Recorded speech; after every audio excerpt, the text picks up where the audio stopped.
নমস্কাৰ। আজি 31 জুলাই 2026।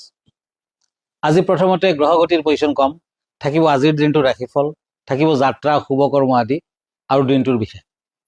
আজি শনি বহি আছে মীন ৰাশিত, ৰাহু চন্দ্ৰ কুম্ভ ৰাশিত। গতিকে আজিৰ দিনটোত জাতক জাতিকাসকলৰ জন্ম হ'লে কুম্ভ ৰাশি হ'ব। আজি শুক্ৰ কেতু লগ্ন বহি আছে সিংহ ৰাশিত। আজি বৃহস্পতি আৰু ৰবি কৰ্কট ৰাশিত বহি আছে। আজি বুধ বহি আছে মিথুন ৰাশিত, মংগল বহি আছে বৃষ ৰাশিত। আজিৰ দিনটোত আপুনি যদি জন্মগ্ৰহণ কৰিছিলে, আপোনালৈ হেপী বাৰ্থডে থাকিল। আপোনাৰ নিজৰ ৰাশি চক্ৰ আৰু আজিৰ দিনটো ৰাশি চক্ৰ চালে এই বৰ্তমান বছৰটোত মানসিক অসুস্থতাত ভুগিব পাৰে। সদায় টেনশ্যন ষ্ট্ৰেছ থাকিব। গতিকে আপুনি এটা মুকুতা ৰত্ন পিন্ধিব পাৰে, নতুবা খিৰিকাৰ মূল ৰূপৰ কবজত ভৰাই বগা সূতাৰে পিন্ধক। সোমবাৰ দিনটো পালন কৰক। ধন্যবাদ। এতিয়া আহিছোঁ আজিৰ দিনটো ৰাশিফললৈ। আজি প্ৰথমতে মেষ ৰাশিৰ পৰা কৰ্কট ৰাশিলৈ যাওঁ। Aries to Cancer. মেষ ৰাশি, আজি বন্ধুৰ পৰা প্ৰশংসা লাভ কৰিব। পৰিয়ালত প্ৰেমৰ বাবে অশান্তি হ'ব। হাতলৈ ধন আহিব যদিও খৰচ বৃদ্ধি পাব। বিদ্যাত বাধা। Lucky colour orange, unlucky colour blue, lucky number 1।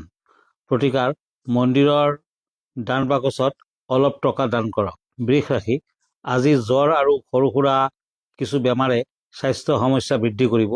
ভবামতে ফল নাপাব। ব্যৱসায়ত লোকচান হোৱাৰ সম্ভাৱনা। Lucky colour yellow, unlucky colour black, lucky number 8। প্ৰতিকাৰ, শনি মন্দিৰত তিলৰ তেলৰ চাকি জ্বলাওক। মিথুন ৰাশি, আজি সন্তানৰ উচ্চ শিক্ষাৰ বাবে চিন্তা হ'ব। আইনী মোকদ্দমা জয়লাভ। দাম্পত্যত শান্তি লাভ। ব্যৱসায় বাণিজ্যত উন্নতি বৃদ্ধিৰ যোগ। Lucky colour golden, unlucky colour red, lucky number 2। কৰ্কট ৰাশি, আজি কৰ্মসূত্ৰে বাহিৰত যাব লগা হ'ব পাৰে। কাকত টকা ধাৰত নিদিব। যান বাহন চলোৱাসকলে সাৱধান হ'ব। প্ৰেমত শুভ। Lucky colour cream, unlucky colour silver, lucky number 5। প্ৰতিকাৰ, কোনো মন্দিৰত নাৰিকল বা ফল অৰ্পণ কৰক। এয়া আছিল কৰ্কট ৰাশিসকলৰ ৰাশিফল। এতিয়া মই আজিৰ দিনটোৰ যাত্ৰা শুভকৰ্ম আদিৰ কথা ক'ম। আজি 31 জুলাই 14 শাওণ, তিথি কৃষ্ণা দ্বিতীয়া, সৌভাগ্য যোগ। আজি মকৰ ৰাশি, শূদ্ৰ বৰ্ণ, ধনিষ্ঠা নক্ষত্ৰ, দেৱাৰীগণ, যাত্ৰা নাই, পাপযোগ দোষ আছে। আজি শুভকৰ্ম নাই, তিতা বেকুৰী খোৱা নিষেধ। এতিয়া আকৌ ৰাশিফললৈ, সিংহ ৰাশিৰ পৰা বৃশ্চিক ৰাশিলৈ। সিংহ ৰাশি, আজি আপোনাৰ কথাৰ দ্বাৰা পিতৃ মাতৃয়ে মনত দুখ পাব। খং কমাওক। জ্যেষ্ঠ লোকক সন্মান কৰিব। ব্যৱসায়ত বাধা। Lucky colour white, unlucky colour purple, lucky number 9। কন্যা ৰাশি, আজি অলাগতিয়াল বস্তু লৈ ধনৰ অপচয় নকৰিব। মানসিক শান্তি লাভ। কৰ্মৰ ক্ষেত্ৰত সহকৰ্মীৰ সহায় লাভ কৰিব। প্ৰেমত সন্দেহ। Lucky colour black, unlucky colour orange, lucky number 1। প্ৰতিকাৰ, এখন কলা কাপোৰত কলা তিল আৰু 2টা ইলাচি বান্ধি বৈ থকা পানীত উটুৱাই দিয়ক। তুলা ৰাশি, আজি বিদ্যাৰ্থীসকলে পৰীক্ষাত সুনাম অৰ্জন কৰিব। কৰ্মস্থানত জটিলতা। দাম্পত্যত সমস্যাই দেখা দিব। সন্তানৰ প্ৰতি লক্ষ্য ৰাখক। Lucky colour silver, unlucky colour yellow, lucky number 7। বৃশ্চিক ৰাশি, আজি বিধৱা মহিলাক সহায় কৰিব। শৰীৰ উন্নত। প্ৰয়োজনতকৈ অধিক কথাত গুৰুত্ব দি সমস্যাত ভুগিব পাৰে। বিদ্যাত অধিক মনোযোগৰ দৰকাৰ। Lucky colour blue, unlucky colour golden, lucky number 4। প্ৰতিকাৰ, হনুমান মন্দিৰত কমলা ৰঙৰ সেন্দুৰ আৰু জবা ফুল অৰ্পণ কৰক। এয়া আছিল বৃশ্চিক ৰাশিসকলৰ ৰাশিফল। এতিয়া ক'ম আজিৰ দিনটোৰ বিষয়ে। আজি এনেকুৱা এটা যন্ত্ৰৰ কথা ক'ম, যাক কোৱা হয় সূৰ্য নাৰায়ণ যন্ত্ৰ। যিসকল ষ্টুডেণ্ট পঢ়া শুনাত মনোযোগ নাই, বিদ্যালাভত বাধা আছে, নতুবা যিসকলে ৰাজনীতি কৰে, ৰাজনীতিটো বাধা পৰি আছে, যিসকল ব্যৱসায় বাণিজ্যত অশুভ ফল লাভ কৰি আছে, যিসকলৰ মানসিক স্থিৰতা নাই, তেওঁলোকে ঘৰখনত এটা সূৰ্য যন্ত্ৰ মানে সূৰ্য নাৰায়ণ যন্ত্ৰ প্ৰতিষ্ঠা কৰক। আৰু এই যন্ত্ৰটোক আপুনি ধূপ চাকি দেখুৱাওক আৰু লগতে পানী দিয়ক। তামৰ পাত্ৰত পানী দিয়ক আৰু পানী দিয়ক। বৈদিক জ্যোতিষ অনুসাৰে সূৰ্যই জীৱন, অধিকাৰ আৰু আত্মবিশ্বাসৰ নিয়ন্ত্ৰণ ৰক্ষা কৰা গ্ৰহ।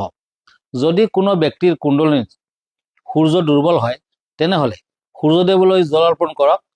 তামৰ পাত্ৰত পানী দিয়ক আৰু সূৰ্যদেৱলৈ জল অৰ্পণ কৰিলে দেহৰ যিমান চক্ৰ আছে সজীৱ হ'ব আৰু সঠিক ৰূপে সংস্থাপন হ'ব। আপুনি যদি তামাক নতুবা টবাকৰ পাত্ৰত সূৰ্যক জল অৰ্পণ কৰে তেতিয়া সৰ্বোত্তম বুলি মনা হয়। আৰু যদি পুৱা ভাগত আপুনি কৰিব নোৱাৰে, ব্ৰহ্ম মুহূৰ্তত কৰিব নোৱাৰে, তেতিয়া মধ্যাহ্নৰ সময়ত এই কৰ্মটো কৰক। আৰু তেতিয়া কৰিলে উত্তৰ দিশে মুখ কৰাকৈ কৰক, পুৱা ভাগত কৰিলে পূব দিশে মুখ কৰক। আৰু আপুনি সূৰ্যদেৱৰ প্ৰতি সন্মান স্বৰূপে অলপ মূৰটো তললৈ নত কৰক। তাৰ পাছত পাত্ৰখন মূৰৰ ওপৰৰ ফালে ধৰি লাহে লাহে পানী ঢালক আৰু লগতে মন্ত্ৰ মাতিব, ওম সূৰ্যায় নমঃ। অন্ততঃ 10 বাৰ বা 12 বাৰ কৰক। আৰু তেতিয়া আপোনাৰ চাৰিওফালে এটা অদৃশ্য দেৱীয় কবচ আপোনাক ৰক্ষা কৰিব আৰু কোনো ধৰণৰ অশুভ প্ৰভাৱে আপোনাক অনিষ্ট কৰিব নোৱাৰে। ধন্যবাদ। এতিয়া আকৌ আহিছোঁ ৰাশিফললৈ, ধনু ৰাশিৰ পৰা মীন ৰাশিলৈ। ধনু ৰাশি, আজি সন্তানৰ দ্বাৰা পিতৃ মাতৃয়ে গৌৰৱ অনুভৱ কৰিব। আৰ্থিক দিশত সমস্যা দেখা যায়। ঘৰুৱা ক্ষেত্ৰত শুভ কাম আৰম্ভ কৰিব পাৰিব। Lucky colour red, unlucky colour cream, lucky number 6। মকৰ ৰাশি, আজি দাম্পত্যত সন্তানৰ বাবে বিবাদ হ'ব পাৰে। ভ্ৰমণ কৰোঁতে সাৱধান হ'ব। আয় বৃদ্ধিৰ যুগ, কৰ্মৰ ক্ষেত্ৰত স্থান পৰিৱৰ্তনৰ যুগ। Lucky colour green, unlucky colour orange, lucky number 5। প্ৰতিকাৰ, কোনো অসহায় ব্যক্তিক এযোৰ কাপোৰ বা মিঠাই দান কৰক। কুম্ভ ৰাশি, আজি দাম্পত্যত মধ্যম ফল লাভ। বিদ্যাত শুভ, মানসিক চিন্তা কমিব। স্বাস্থ্যৰ ক্ষেত্ৰত মধ্যম, নতুন ব্যৱসায় আৰম্ভ কৰিব পাৰিব। Lucky colour maroon, unlucky colour yellow, lucky number 8। মীন ৰাশি, আজি ধনৰ আগমন হ'ব। কৰ্মৰ ক্ষেত্ৰত সফলতা লাভ। শৰীৰৰ প্ৰতি লক্ষ্য ৰখা উচিত। গৃহ নিৰ্মাণৰ যুগ, বন্ধুবৰ্গৰ পৰা দূৰত্ব বজাই ৰাখিব। Lucky colour purple, unlucky colour silver, lucky number 4। প্ৰতিকাৰ, ঘৰৰ থাপনাত চন্দনৰ সুগন্ধি ধূপ জ্বলাওক। এয়া আছিল মীন ৰাশিসকলৰ ফলাফল। মনত ৰাখিব, মই ইনষ্টাগ্ৰামত আছোঁ, ইউটিউবত আছোঁ, মই ফেচবুকতো আছোঁ। আৰু ব্যক্তিগতভাৱে মোৰ লগত লগ ধৰাৰ ঠিকনা astrologer Kiro Yang, Ratnakuber gems and jewellery, Paltan Bazar, Manipuri বস্তি, গুৱাহাটী 7। ফোন নম্বৰটো হ'ল 8822911171। ধন্যবাদ, নমস্কাৰ।